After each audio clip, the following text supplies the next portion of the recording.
You can have the best idea, the best product, the best service, but if you present it poorly, it's a bad product. If you can't present your ideas properly, it will just be a good idea in your head because the people receiving it will not get it. The best thing you can do when you're starting out is just to share your work online to get your name out there. And as soon as you have enough traction that covers your needs, try thinking about collaborating with others. Hey guys, welcome to another episode of Pro Tips, the podcast. This is the show where I jump into a conversation with other successful content creators, or sometimes, like today, other successful entrepreneurs, so that you can create better content, reach more people, or simply make some money from your passion. Today, I'll be interviewing Damon Nofar, who runs the Slides Agency, a creative agency that specializes in designing presentations for clients. And I have divided my questions for Damon into 3 categories. We'll talk about Damon's background and how he started the Slides Agency. Then we'll dive deeper into tips and tricks from Damon to create better slides, because that's what he does best. And finally, we'll discuss the tools that Damon uses to create and design presentations, but also ask him a couple of questions about AI and tools like Microsoft Copilot, ChatGPT, or MidJourney, and see how these new technologies are changing the presentation industry. And I guarantee that you'll get some awesome tips from that episode. So let's go.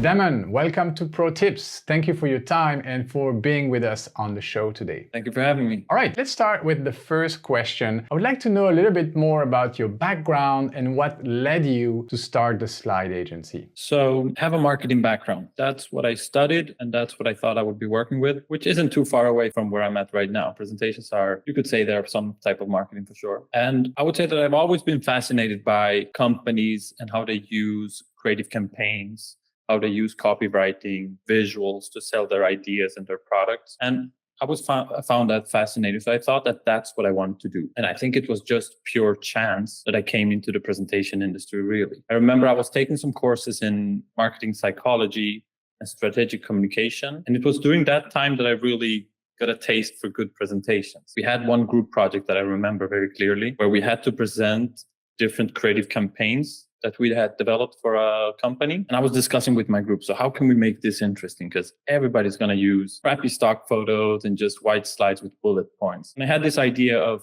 just Googling product mockups. So I found coffee cups, t-shirts, magazines, just a lot of Photoshop mockups, threw them into Photoshop and added our creative designs there, basically mocked up some ideas. And that became a huge success because instead of just telling our ideas, we could actually show the audience. And it was received really well. And I remember that feeling of standing there and presenting something you're really proud of and seeing the people's reaction, that was really nice. So I think that experience sparked something in me and I started sharing tips online. That basically led to me creating the agency some years after. And so you have this realization, creating great design to share my ideas is actually something that creates emotion, maybe not just in me, but also in the people watching. So where do you go from there? Like, how were the early days of the agency? What was some of the challenges you were facing back then? Yeah, so the early days really started with me uploading some tips online. This is what you call content marketing today. Back then, it was just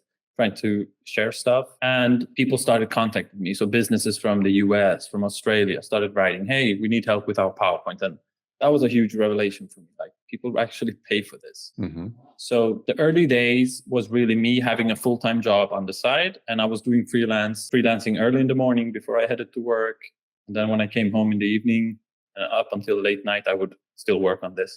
It was really remarkable that you could sit at home, work on a tiny laptop and earn money. Someone was paying into your PayPal account and you were just doing PowerPoints. Sure, the amounts were $200, $300, $400. But for me, that was big bucks back then. When was that? How long ago? This was, good question, 2014 is when I started sharing stuff online. Yeah. Mm-hmm. And the biggest challenge, I think, for anyone starting out freelancing is really getting clients. How do you get clients? How do clients find me? Just trying to figure out, how can I negotiate better work? How can I close bigger deals and all of those things? So all of that was a process. And to be honest, the first years were definitely a roller coaster. You had good months, you had bad months. Thankfully, I had this safety net of having a full-time job. And then in 2015, late 2015, I moved to Spain. And that's when I decided I'm going to give this a go. So I left my job in Sweden and went full-time freelance. And as I said, the first years, roller coaster, but after 2 years or so, you could estimate the income, and basically word of mouth was doing its job. You did good work and people shared it with others. And that's it, really. That's usually the best marketing, word of mouth. If clients are satisfied, they would talk about you to other people in their network. So you come from Sweden. I thought you were Spanish. No. I just came here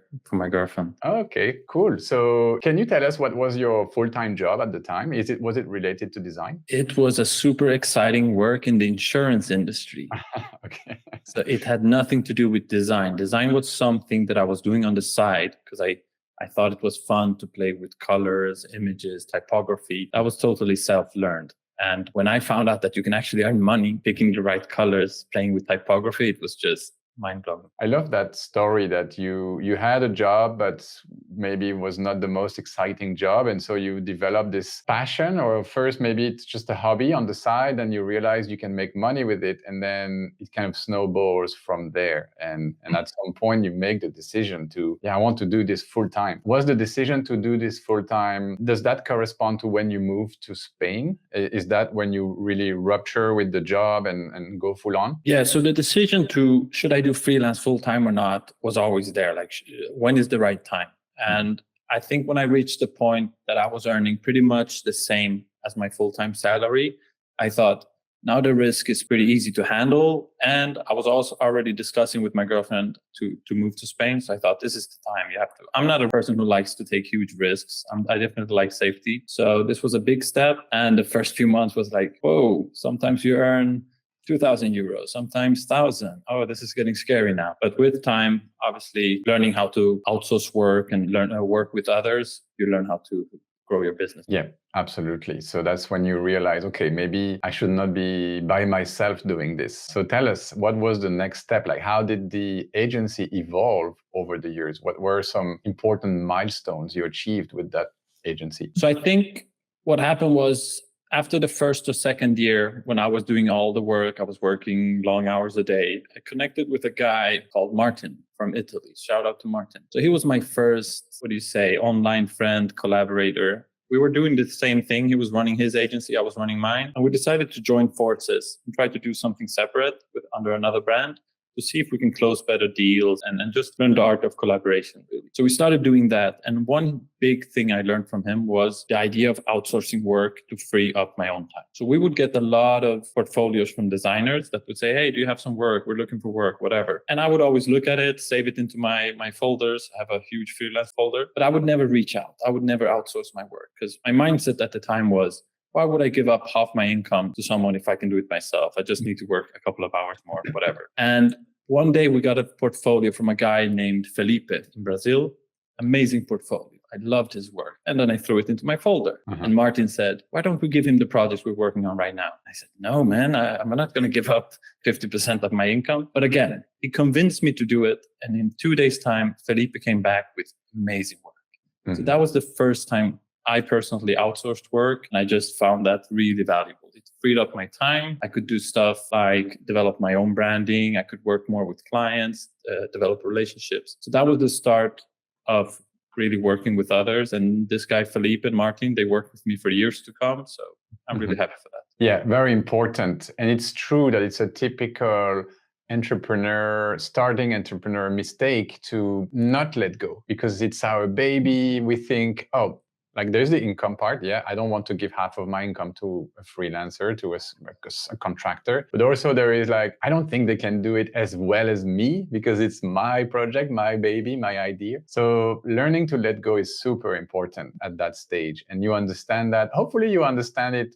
very quickly, early on the business life cycle. I would say you mentioned 1 to 2 years. So you had kind of a mentor, that Martin person, who maybe had some more experience in that regard, and then kind of guided you through this. So very cool. Let's talk more about how you get more people on board, like your subcontractors, the people you work with. I don't know exactly how you call them, if you call them your team, if you have a core team, but how do you assemble a team of creatives? What qualities do you look for in your team members? I think anyone who works in the creative industry or any industry really knows the huge challenge of hiring and finding the right people for your team. Because there are great designers out there that are awful communicators. There are great designers that can't take feedback, that take it personal. And speaking specifically about the presentation design industry, there are designers who can do really amazing things, but they don't really understand messaging or the core messages in a slide. They just know how to make it nice. So that's been a huge challenge for me. So the other question was, what do I look for? Yeah. I would say I look for three things. So I look for someone who's creative in the sense that they don't fall back to generic layouts. They like to explore ideas and play around. They really enjoy it. So for example, one of my lead designers who's been with me for many years, her way of working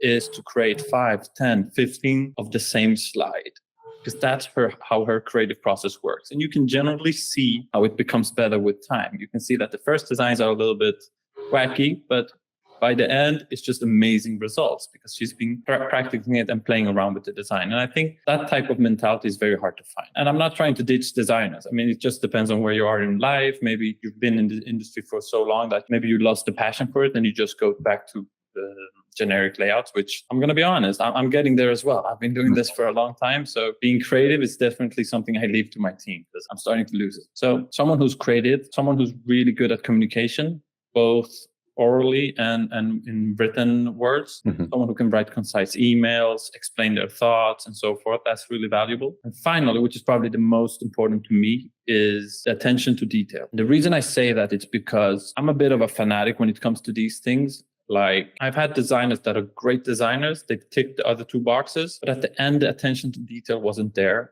So it didn't work out because I had to spend a lot of time to tweak the stuff they missed. I can give you some examples. Making elements in PowerPoint really user-friendly so that the client can edit them. Make sure things are aligned properly. We don't want text or elements misaligned. Don't add a huge 15 megabyte visual into a PowerPoint, which will blow up the file size. If you can compress this, why wouldn't you do that? So all of these things matter. And unfortunately, it's hard to find because I think a lot of designers, or at least a lot of graphic designers, come into the presentation industry. They might not think about this because we're actually sending source files to the client.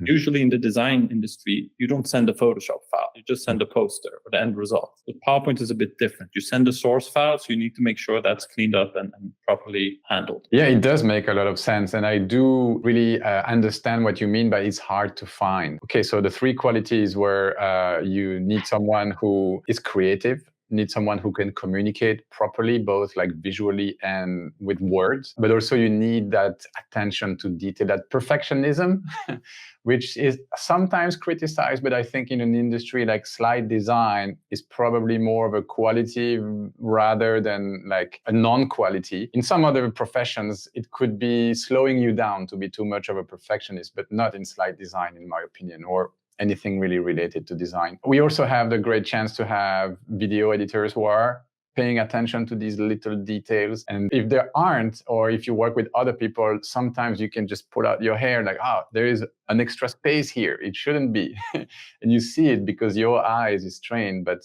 so yeah, I completely understand what you mean by that. Great. Can you tell us, do you have like a fixed team or it depends depending on the projects you work on? Yeah, so I have a core team of 4 designers that work with me. They're based around Europe. And then I have a huge extended network that I bring in depending on our needs. So for example, we have an animation agency in Portugal that we work with that does great explainer videos and stuff like that.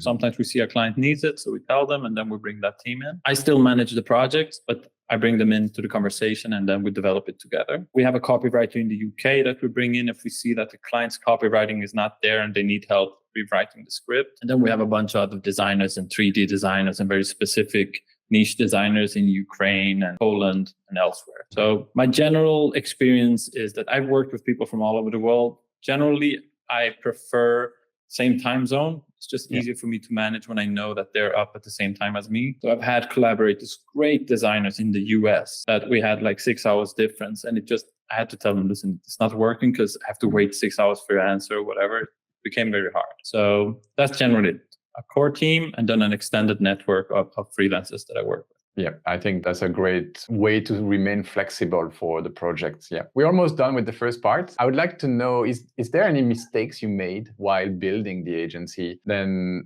with the distance, you look back and you think, oh, maybe I should have done this differently. Like, do you have some experiences like that? For sure, we've done mistakes. Of course we have. That's just part of the process. I would say if I would I hang out on Twitter and I see designers asking tips on freelancing. They don't have clients or whatever. I think the best thing you can do when you're starting out is just to share your work online to get your name out there. And as soon as you have enough traction that covers your needs, try thinking about collaborating with others, like we just mentioned. Because it's surprising. At first, you think you're really putting money on the table and you want the whole cake. But it's amazing how just freeing up your time, being available for the clients who reach out, or maybe you reach out to clients or whatever, that something happens there and you just attract more work. That's at least my experience. I feel like when you have a lot of work on your plate and you get emails or you see opportunities, you don't really pay attention because you're just so stressed out with work. Once you free up that time, you're more open to other stuff, and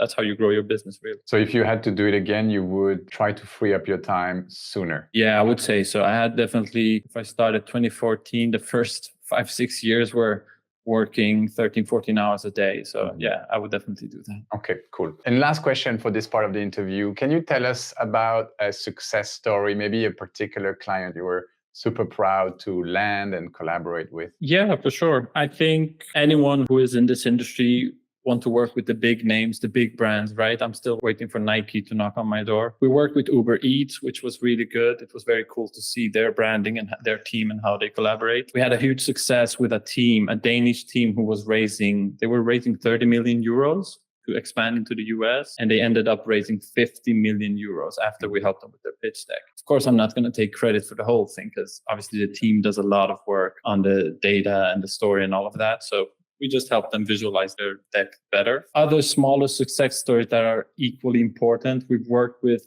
Newcastle University for 2 years in a row, where we helped them with raising funds. So they've won both bids for £5 million. That's been great. And what else? I personally love to work with young brands who are they don't really have a developed brand yet, where you have more freedom to create for them. So some years ago, we worked with a brand called Loop earplugs. They have this amazing product. Back then, it was just the founders, the two co-founders. And now I think there are 100 plus employees. Wow. We actually spoke with them the other day, and we're doing a project now where we're helping them with their PowerPoint templates. It's just cool to see everyone growing. I really just follow people on LinkedIn and see how it goes for them. That's really nice. Yeah, it must be very satisfying to see people you worked with and going from being a single founder to 100 plus employee company or startup, and knowing you've been kind of like helping somehow that development. It must be satisfying. Yeah, and in all transparency, the opposite is true as well, unfortunately. Sometimes you do projects where you charge big amounts and unfortunately they don't get the funding and they need to close down. That's happened as well. So let's be honest, it's not all about success. And you already know, 95% of startups fail, they shut down. So people, founders, entrepreneurs who are doing this startup thing, all the respect to them because they put their lives into it and their families were supporting them. And we're just really trying to help to push for their success. But sometimes it doesn't happen, for sure. Yeah, no, definitely. It's a very difficult challenge to raise money and also the capacity to swallow 100 no's before you get to a yes. And that resilience to just keep pushing and keep trying. That must be very hard. Yeah. All right. Well, thank you, Damon, for this first part. I think it was very interesting how you started that agency, how you grew from a side hustle to your full-time job with a team. Let's talk about what you do best, creating beautiful slides. And so you generously offered to share with us a couple of slides that we will insert in this conversation for everyone to see and to kind of understand visually what we will be talking about. So in this part, I want to extract from your knowledge some tips and tricks to create better slides. So my first question, why do most PowerPoints suck? And having done this for almost a decade, what are some typical mistakes you see over and over in your clients' presentations? Yeah, why do most PowerPoints suck? I think there's many reasons for that. A couple of those are probably one reason being that people don't understand the tremendous value a good presentation can give. I truly believe that a good presentation can change everything. I've experienced it myself. So when I graduated from university, I gave a really good presentation in a job interview. The other stuff I didn't do well. The other applicants were better than me in terms of background, personality, everything.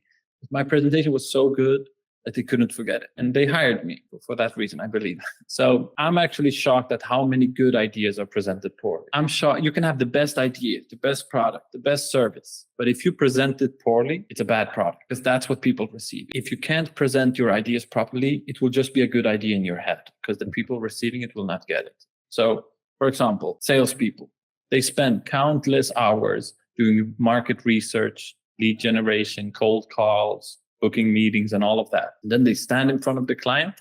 And what do?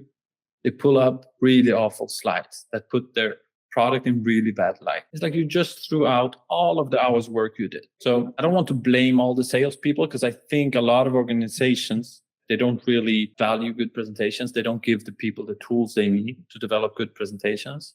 What's that? So that's giving them the time that it takes time to develop good presentation, giving them a good template. If you have a restricted template, it's very hard to work around it. All of that matters. So I think that's the number one reason, understanding the value. Another quite obvious one is people try to fulfill several purposes with one presentation.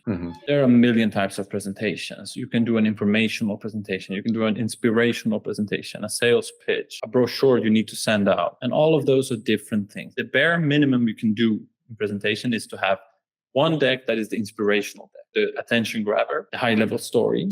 And then you have one deck with all the information and in-depth details. Unfortunately, a lot of companies don't want to spend that money or the time into developing two decks, but I think that's the better approach, in my opinion. Yeah, so you mean they mix too many details into what should be a high-level deck that kind of convinces about the big idea, right? Exactly. I mean, if you're doing an investor pitch, let's say on the topic of machine learning, which is quite complex for many people, if you go in there and show all the details behind your technology and everything, that's very hard to excite the investor. It might confuse them. You can have it in the appendix. So if you see that an investor actually has knowledge into this and he asks more questions, then you can pull up the appendix. But it feels like the first pitch, the first sales call, it should be that high level story where you show that I understand your situation and I'm here to help you, or I have this great idea and I think it can make you a lot of money. And unfortunately, they try to bake everything into one deck, which doesn't always work well. Okay, so to recap what you said, first, to understand the value of a great presentation, you believe not enough companies understand really clearly that value. And second, you mentioned this tendency to add too much information into your pitch deck, which should really be maybe 10 or 12 slides that really pitch the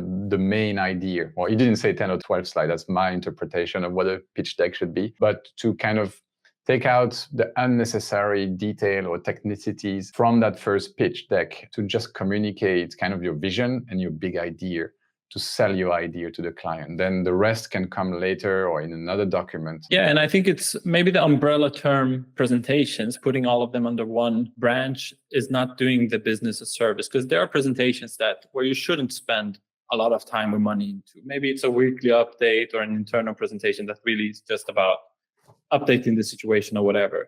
Obviously, you shouldn't spend time on making the design wow there. I'm talking more about high impact presentations that are worth tons of money. So that important sales pitch in front of Spotify to have a collaboration, or that investor pitch to the VC firm, those once in a lifetime moments, that's where you need to spend the time and money to make sure everything is perfect. Yeah. Completely got you. Also, by reading your websites, there's the main headline, bad slides kill good ideas. I love that. I think it really sums up what you said, like the first point you started with. Companies don't understand the value, and they would probably invest sometimes millions of dollars into preparing that super product or that great idea they have, but then they won't pour as much resource, well, nearly as much, or even a percentage of that kind of budget into a presentation. Or they would do it themselves. Like I've read that on your website. So they do everything perfect, spend a bunch of money, but then they make a homemade PowerPoint presentation to pitch their big ideas to investors. And that's, according to you, a big mistake. I agree fully with this. I've seen this before doing what I do now with the YouTube channel. I was selling videos. I was creating and selling videos for clients. And I've seen the same trend. Like People didn't understand the value of a good presentation video, and they wouldn't invest the budget because they didn't get the value. So same thing here. All right, let's move on with the questions about slides. Why do good slides even matter? Like, what are some of the benefits of a great presentation? Good question. And I think it's very close to what we just spoke about. And speaking of quotes, I love that quote as well, the bad slides quote that I have. I'm going to stick to that for the rest of my time here.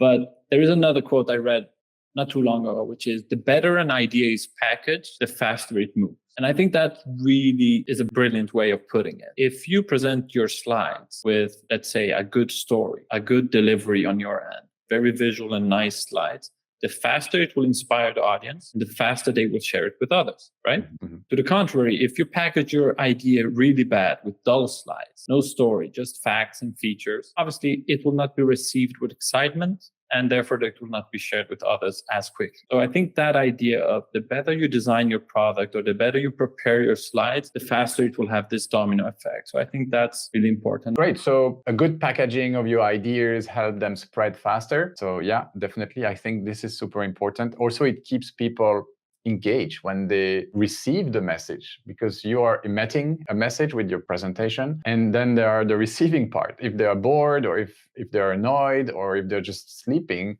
it's not going to work. So you need to keep them alive, so to speak, keep them awake with great design, with intriguing slides, with good design altogether. All right, so moving on, how do you approach the process of designing a presentation that effectively communicates complex information? Do you have a process that you follow with pretty much every client? The process is definitely different depending on the client, the topic, the complexity. If we speak about complex things, like things that are usually very technical or very industry specific that might be outside my knowledge, the process is super simple. You just ask a ton of questions, really. And I think that's the mistake a lot of people do. They try to get to the work as soon as possible without understanding the idea or the message. So basically, if someone comes to us with something that's really outside so for example, we worked recently with a machine learning startup, and obviously that was totally outside my knowledge. I have no clue what they were talking about. So I just asked a ton of questions, explain this to me again, try to explain it in layman terms. What does that mean? Once I understand the idea behind it, then I ask, how much does the audience know about this? Like, you're going to present a group of investors. How much do they know? Do they really know what that means? And based on those answers, I know that if we should keep that information in the main deck, the attention grabber, or should we place it in an appendix or a send out document with more details? A lot of times we need to chop out a lot of things just to keep it high level and interesting. And that's usually a challenge with founders that are very knowledgeable in the area, because they feel like they want to keep it in. That's the key information we want to show, that we have this. Yeah, but if the person in front of you doesn't understand it, it's very hard to convince them, right? So once we understand the idea, we know who the audience is, then we basically work, how can we visualize this the best way? We work with different types of visualization methods, icons, animations, colors, whatever works to try to simplify the complex and make it really simple. A lot of times people try to do the opposite. We want to make it complex so it looks like we have a really clever, innovative idea. No, try to make it really simple, easy to understand. Use simple shapes and elements to reflect your idea, basically. Yeah. Okay, good. Let's unpack a couple of things you said. So you mentioned asking a ton of questions to really put yourself in the shoes of the audience, of the people who will be receiving that information. And you said something very interesting. Sometimes founders or technical people, technicians, they don't realize that the audience might not be at their level of technicity. And so your job is to convince them that maybe this information is not necessary for at least for this type of project, this type of presentation. So I guess this must not be an easy thing, this back and forth with the client, to really convince them, look, maybe this information is not needed in this presentation. So kind of like vulgarizing the information so that a layman, like you, to use your term, like, would understand what the heck we are talking about here in this presentation. Very important, I believe, because otherwise, that's how you lose people if it's too complex. And then you mentioned after that the different ways of presenting it, so visually, using icons, using images. And I want to get more into this and really understanding the tools that you use, etc. So that's going to be the last part of the interview. But tell us a bit about how the presentation has evolved over the years. I've read something else on your website that was very interesting. Because of COVID and the work from home culture, your work has changed a lot, because more and more people are now conducting meeting via Zoom or like teleconference, and therefore they're using slides. And the slides are the most important elements in that conversation. Like, we are reduced to a little round bubble or square bubble in the corner of the screen, but what's taking all of the screen real estate is really your slide. How has the work from home culture changed your work? Yeah, that's actually super interesting. And I've written about this. I think when all this happened, we went to virtual presentations. A lot of companies reached out. And I think that my colleagues in this industry experienced the same. Basically, companies coming to say, I need this deck changed to be more engaging for a virtual audience. And they weren't sure what that change was. And I think we had to adapt and learn as well. So the basic principle of slide design is still the same. Keep your slides clean, keep the structure organized, make the message very clear. That's all the same. What's changed is just what you mentioned, that the slides are now the thing that's in focus. It's 95% of our screens, and you're usually just a tiny circle. So before, when we presented live, I shouldn't say before because we're going back to it now again, but when you present live, you're usually the one who's in focus. You move around, you're close to people, and your slide is in the background. But now it's really the opposite, and you can't really move. And having eye contact with a webcam, with everyone, is super hard as well. You need to make sure that your slides are really well designed and very clear. And this basically means you need to step up your slide game. So I think we're doing a lot of work on that. We need to keep also the flow of your slides quicker. So the idea of staying on one slide for 20, 30 minutes and talking over it, that does not really work online. Why? Because people are one mouse click away from distraction. Have that LinkedIn icon there or the Facebook icon, and they can just lose your interest very quickly without you even knowing. You need to keep the flow going. Basically, chop up your content, keep it to one idea per slide, and just keep the flow going, I would say. Yeah. And all in all, that's good for your business. Like, people need more slides, more people need slides. So did you see a boost in the business after COVID? Yeah, after COVID, for sure. So in 2020 and forward, we definitely saw a boost in this type of service. Now it's definitely flattened down because people are going into more this hybrid mode. Some people work from home and some in the office. But at first, the companies were really struggling to handle this switch. They understood that 10 bullet points on a slide is very hard to present online compared to live. Yeah. Okay. And that's interesting that it's kind of slowing down, probably because we are going back. A lot of people want to go back. A lot of companies are trying to force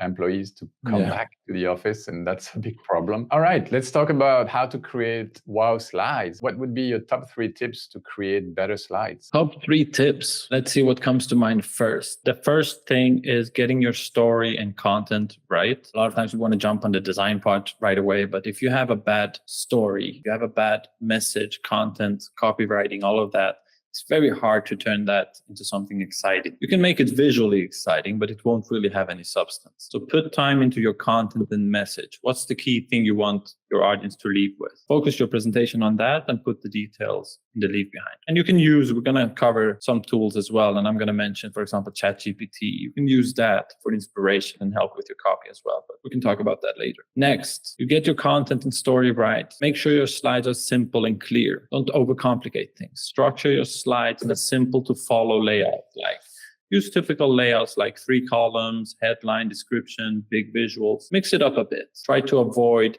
using one slide across your whole deck. So throw in some nice quotes, use visuals, video, icons, and so forth. And finally, I would say, which is probably the thing people struggle with the most, is breaking the rules. Push the limit a bit. So if you're working at a company that has maybe dull branding, or they have a template that's really limiting you, try to push the limit a bit. See how far you can push it without getting fired, I would say. I remember that from your presentation 2 years ago. You had a template. You say, okay, so that's what I was given. I need to work with this template. And then you completely changed it. And I got fired.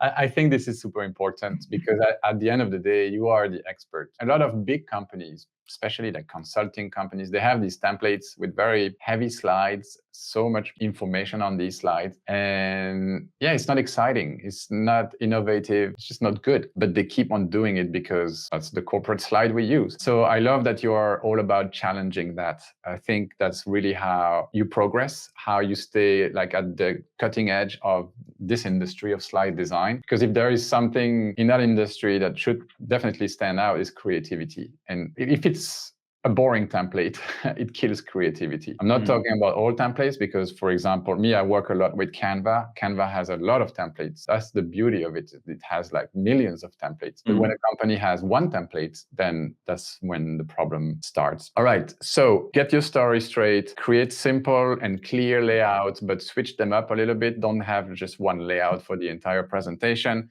And then break the rules, push the limits, be creative with your presentation. I love these 3 tips. Let's continue. Do you have any tips about using typography or colors or imagery effectively in presentations? So when it comes to typography, which I love to speak about because I love the use of typography and especially going into the nitty-gritty of how you use text. Generally, since we're giving tips to mostly non-designers, I would say just pay attention to text hierarchy. That means that you should think about what's catching interest, how you're controlling the attention of your viewer. Play with text size, play with text weights, play with highlight colors. All of that matters in creating hierarchy in your slides. This topic is very close to me when it comes to visual hierarchy. How do I grab the attention of my viewer and guide them through the slide?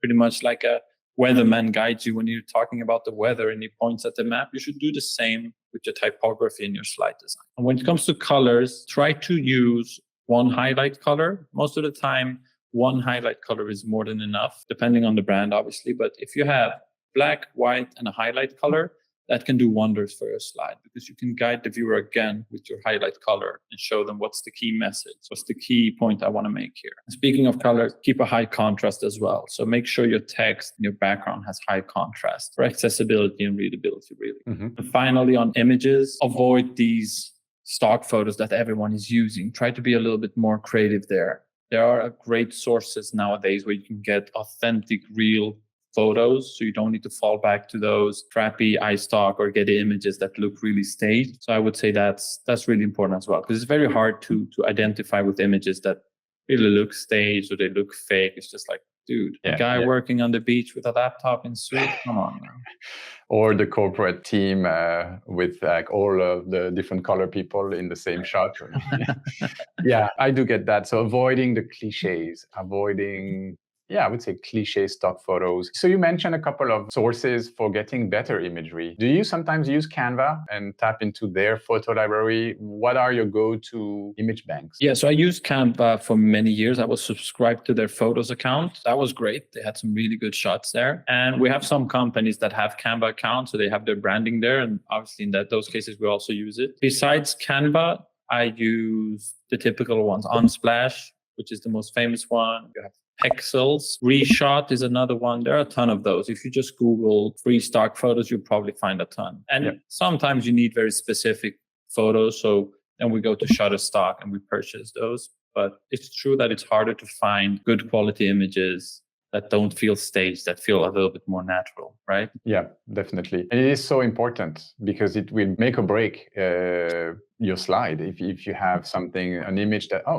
never seen that before, or wonder where that come from. All right, so again, very quickly, so we talked about typography, colors, and images. Typography, it's all about creating that hierarchy in your slide, so we know what you should read first, second, and last. So you do this with font size, font weight, and also placement, I imagine. Colors, you recommend that we stick with one accent, one highlight color, and then black and white. That should be enough to make important information pop out on the page. And then images, avoid stock photography that are cliche and try to really find original photos. Very well. Thanks for these tips. I think these are kind of like the foundation, but so many people either don't know them or do not respect them. So it's one thing to hear them, but you should apply them in your presentations as well. All right, let's keep moving here. Still with the goal of creating wow slide. Is there an ideal structure to follow when you design a presentation to keep the audience engaged? I don't think there's an ideal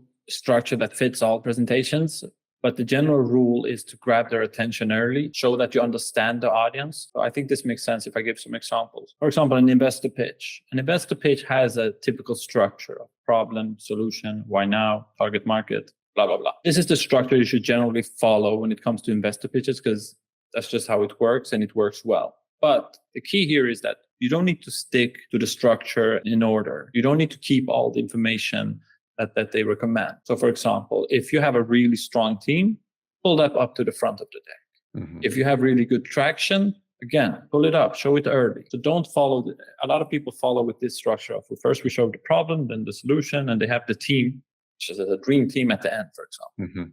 That's not a good way of grabbing that attention. Same goes with sales decks. People who go in and start talking about, if their first slide is about us or about their services, you're bound to fail because you haven't showed the audience that you know who they are, that you know their pain points, that you understand that there's a change in market, you create that urgency before you show your product and your service, right? I think this idea of grabbing the attention and keep re-grabbing it during your talk is key for all presentations. So for example, I spoke at the Present to Succeed conference some months ago now. And I used this same strategy. I started out with a story to make them laugh and make them feel like, I'm here with you guys. You will like this talk. Then after that, I highlighted their pain points. So I highlighted some pain points about hybrid presentations.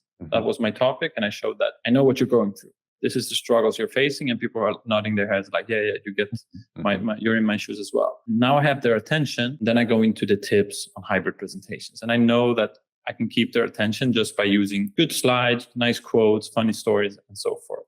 If I would go up to stage and say, hey, I have 10 tips on hybrid presentations, I would lose their interest before tip number 3. So you hook them with a good story, with showing them that you understand exactly what they're going through. That's a very good strategy. And also you're flexible. You don't always start and follow the same flow. If you have a team that is, like you said, a dream team, like some famous people in that team, maybe you want to bring that at the beginning of your pitch deck so that investors will say, oh yeah, I know this guy, he worked for Google or whatever. And so that's how you catch your viewers' attention. And there's no one formula. There's a multitude of different formulas. You just have to understand who you're talking to and what might resonate with them. That's very smart and good tips to not just follow one simple flow that works every time. All right, last question about creating slides. It's not so much about creating the slides, but do you also give to your clients some tips on how to deliver great presentations? Not really. I don't think I'm in a position where I can give delivery tips yet. I've done one keynote in my life,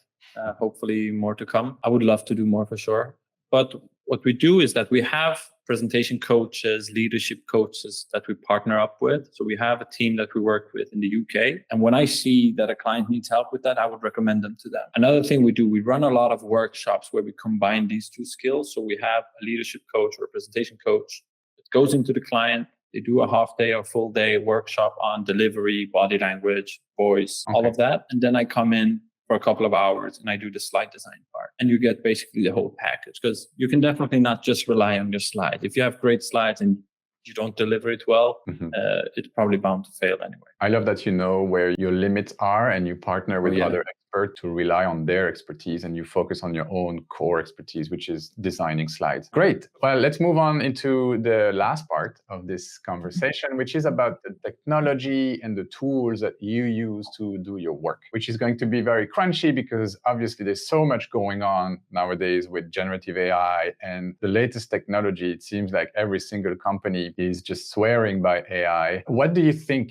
of AI and everything that's happening in the design presentation right now? We're talking about Microsoft Copilot that will help you design slides in PowerPoint, talking about ChatGPT or MidJourney to generate images, talking about even Canva and Canva's magic presentations. What are your thoughts about all of these tools? Yeah, speaking of Copilot, I saw the president of Microsoft demo this product at a conference recently, and it was just amazing how quickly PowerPoint could whip up a presentation just based on a couple of prompts. So that's super exciting, like scary exciting. I'm definitely all into AI. I love to see how fast it's developing. Maybe in some years I will be terrified, let's see, but right now it's in the excitement phase. And you can imagine all the stuff that's going to change. Like I can imagine Copilot or other softwares as well, where you just pull up the little chatbot and you say, please review my deck and fix all the typos, highlight them so I know what you fixed. You can say, speaking of structures in slides and how you should order your slides, hey, Mr.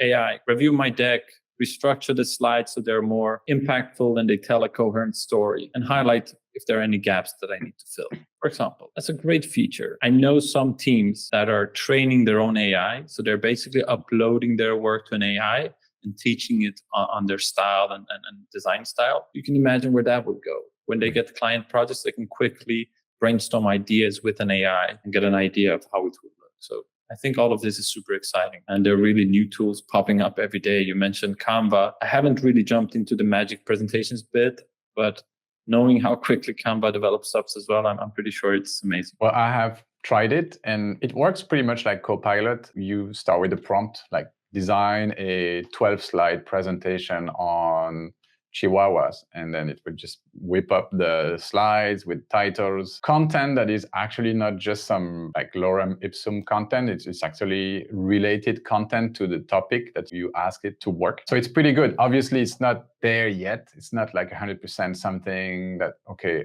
my mind is blown, but it does a lot of the foundation work of the layout work. Then it's up to you to maybe fine tune the copy and find some better visuals. But yeah. It moves you away from the blank slide, right? Yes, exactly. I think that's the key. I think that's what Canva is trying to do. Since the beginning, like they don't want you to start with a blank canvas. That's why they have all of the templates. Which one of these tools do you personally use or invest some time in learning? Right now, I'm just using ChatGPT for copy and MidJourney for visuals. That's really what I'm using. When it comes to how do I apply it to our work, I wouldn't say we use it on a daily basis, but it's really good for brainstorming. So for example, if a client comes to us and they have let's say it's a tech product or whatever in the real estate industry, but the cover slide, the cover title is not really that hard hitting. So we might feed that into the ChatGPT and say, give us 10 concise titles that explain this service. And you get really good results. Now, having said that, this is quite tricky because you need to get clearance from the client as well, because who knows what we feed into ChatGPT, where it ends up. And 90% of the work we do is fully confidential, covered by NDAs. So that's a conversation that needs to be had as well. Where does this information end up? So you have to be careful there. What else do I use ChatGPT for? Bedtime stories. It's great. Every night, my daughter wants a story. I just type in, please tell me a good story. Like I've become even more lazy. I just write another one. Every night, and it keep the same chat open and like another one. So ChatGPT, brilliant, amazing to see how it's developed. And MidJourney, really, I'm in the early stages, so I'm definitely a rookie there. I'm trying to learn the prompt structures, and it's getting better for the month. Like the other day, I tried to type in, generate an image of a female sports athlete in Nike apparel running on the streets, and it just came out brilliant. You had to do some tweaks, but it looked like a photo shoot. Really. That's amazing. I think that's kind of like a slide designer's dream. Like instead of searching for an image in an image bank, you just prompt it and it appears. My brother is a graphic designer. It doesn't create slides, but well, he does sometimes, but it's just like a graphic designer for a company. And he's been using this and it changed a lot of how he works because now you have to just know how to prompt to get that image instead of taking and not just stock photos. I mean, patterns, backgrounds. Please generate a background in full HD resolution reflecting a network state or whatever. And it does it pretty good. It's very cool. Yeah. And ChatGPT, the other thing, I never heard of generating bedtime stories, but that's a good idea. You could go one step further and create your own avatar that would read that to your daughter. So you could go to sleep. What is that? That's a good daddy, no? That's next year's project. So ChatGPT is great for indeed like fine-tuning taglines, because usually on slide you have very little text. You need very impacting text that would grab people's attention. So ChatGPT is also great at that. And there's also the art of prompting ChatGPT. So you don't simply ask, hey, give me a tagline, but you would prep it, like put it in a conversation where, okay, you are a marketing expert. You do this, you do that. And then, or maybe you could also, some things I do sometimes is to refer to books or to people who have done work or articles about a specific topic, which is quite precise. And then after feeding that information, I ask the question. And then usually the outcome is much more precise, much more related to that information that I fed the model. So it's also a tool that I use all the time, and it's changing the way we work, definitely. Do you see, like we touched on that briefly, you said not yet, but do you see a future for presentation designer, or is that something that will disappear tomorrow because of these emerging technologies getting better and better? Yeah, that's the question everyone is asking in their industry, right? How about copywriters? How about lawyers? I think there's definitely a future for designers. I don't think it will replace all of us. With that said, I think, maybe I will eat my own words here, but I think a lot of average designers or slightly above average designers will slowly get replaced. But the high-end designers, presentation designers specifically, who understand presentations, who understand storytelling, messaging, copywriting, all of that, and how to combine these into a good presentation, they will become more in demand. That's, I think, is the natural development. So your answer is probably the average will disappear, but the top skilled people and the best at their work will definitely continue to have more and more projects. Can you tell us a bit more about the other tools that you use? So maybe not the generative AI tools that you already mentioned, but what's part of your toolkit when you create presentations? So the obvious one is PowerPoint. We try to keep as much as possible in PowerPoint, mainly for the end client, so they can be able to edit it. But thankfully, there are really good design tools nowadays like Figma. That's something we use every day to develop vector graphics that we later can import into PowerPoint. So PowerPoint, Figma, Google Slides, we use a lot because a lot of clients still use that, mostly because of the collaboration features. What else? Adobe Creative Suite, less. We use Photoshop, but Illustrator has basically been replaced by Figma, so we don't use that too much. Those are basically it. PowerPoint, Google Slides, Figma, Photoshop, I would say, when it comes to design. What do you think of Canva for creating presentations? I feel there is always some sort of concept that Canva maybe is not powerful enough for creating professional presentation. What is your professional opinion of Canva for creating presentations? So in full honesty, I think I've used Canva a handful of times when it comes to presentations. I've used it a lot for graphics, so social media graphics. We've done a lot of work for clients who have huge international teams and they need a set of templates where Canva works perfect. We create the design, and even after 2, 3, 4 years, I still see them using those templates and just manipulating the text, and it looks great. So in that sense, it's really good. When it comes to presentations, we had one team who wanted to migrate all their PowerPoints into Canva. I don't remember. At that time, I think we couldn't import PowerPoint. I don't know if that's changed. Can you do that today? Yeah, you can do it today. So you can import and export PowerPoint. Yes. I think that's the challenge most of these softwares have, right? How does the compatibility with PowerPoint work? So if they've managed to work that out, that's amazing. But back then it didn't work and we had to do it manually. So I think Canva in general, super easy, user-friendly software that works for a lot of companies. It has some really great features, like their template bank is amazing. They have a huge set of templates, as you said. A lot of design elements you can use and reuse and download as vectors or whatever. But generally, presentations, I couldn't say too much. I haven't had too much experience in it because I think, as you say, a lot of people haven't made the jump yet to Canva. Does it have collaboration features as well? Yes, it does. Yeah. So I think people are just a bit pro whatever software they use. They don't want to change, right? That's why really 99% are using PowerPoint still. It's not the best UI, but it's available everywhere, right? So it's more a legacy kind of thing. Like you've always used it. Also, PowerPoint is so much ingrained in the psyche of presentation. Like sometimes you don't even speak about presentation. You talk about creating a PowerPoint. And therefore there is really like a branding problem maybe with Canva. It's not there yet in the mind of the consumer, in the mind of the professionals that are designing. I asked that question because most of the things that you mentioned, the features that you mentioned, also exist in Canva. The compatibility, the collaboration. And they also have some great features for presentations, like to deliver the presentations. The way Canva is a tool to design your presentation, but also to deliver your presentation is pretty good. But yeah, maybe not well known enough, or maybe there is this limiting belief that Canva is an easy to use software that everybody can use, therefore it's not for professionals. Yes, I've heard that as well. And by all means, I'm no more affiliated with I worked at Canva for 2 years, but now we just have a YouTube channel that speaks a lot about Canva, but also other tools. And therefore, I'm also keen to take on like any maybe not so positive criticism about Canva. So I'm not just here to preach Canva, but just... It's a $1 billion company for a reason, right? I think, is it Melinda, the founder? It's Melanie Perkins. Melinda. Mm-hmm. Melanie. What she's done, it's absolutely amazing. Her story is just nuts. Yeah, it's a great pitch story. It's a great presentation story, because she one day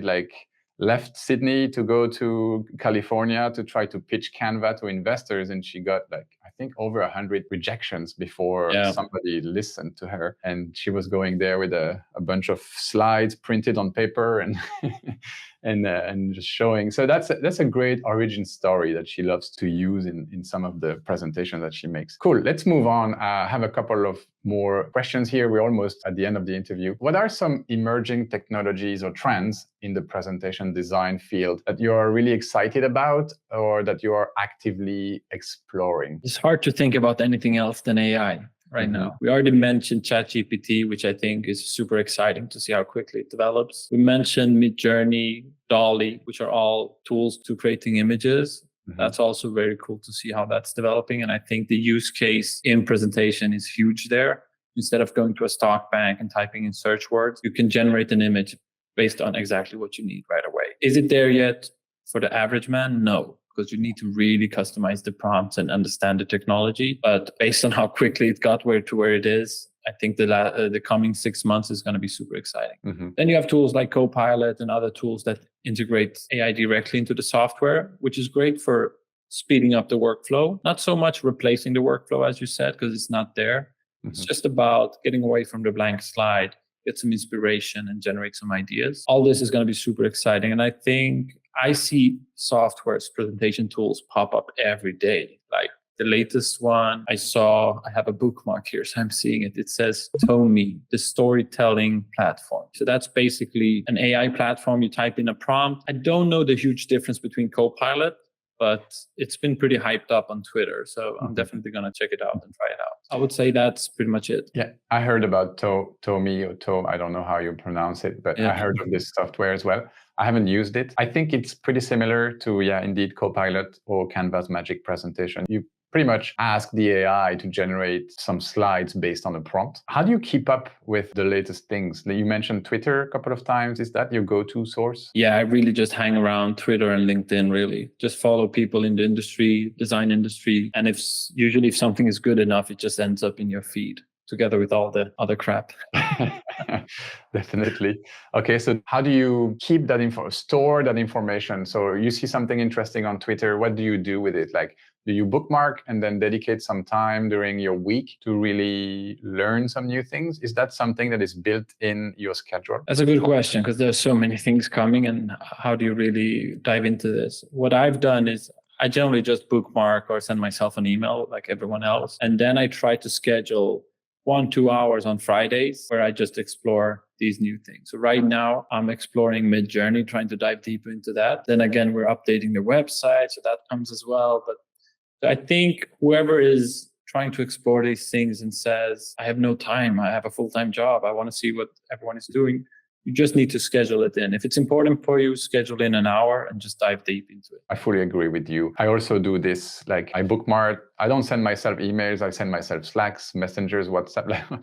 I end up with so many different messages from myself. But yeah, definitely it is changing super fast. And if you think it's not important to dig deeper or to dive into these new solutions, then you will regret it later when you're continuing to do work as usual, when everybody else is leveraging these technologies to get an edge in your niche, in your marketplace. So you should definitely bake in some time in your schedule to learn and to keep progressing, because it's important. Otherwise, you end up like a dad who doesn't want to use a smartphone.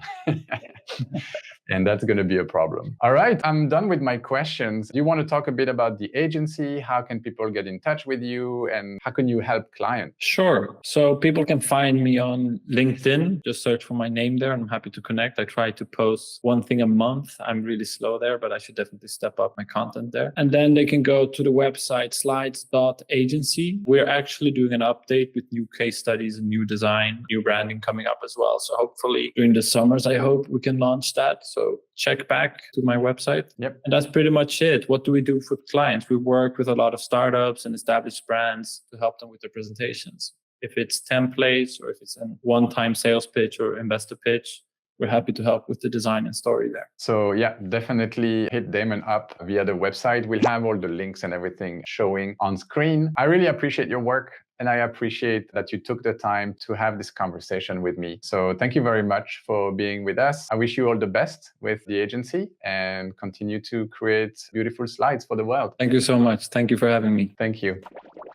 Thank you guys for listening to or watching this podcast until the end. This means a lot to us. This means you got a lot of value from it. And if you did, we would appreciate a good old like to this video so that it could be shown to more people on YouTube. Also, if you haven't done so yet, subscribe to the channel and that would be a great time. And I'm going to leave you, as always, with our playlist with the other podcasts from the Pro Tips series. It's right here. You can click here and discover my other guests on the show. That's it for me. I will see you guys in the next video.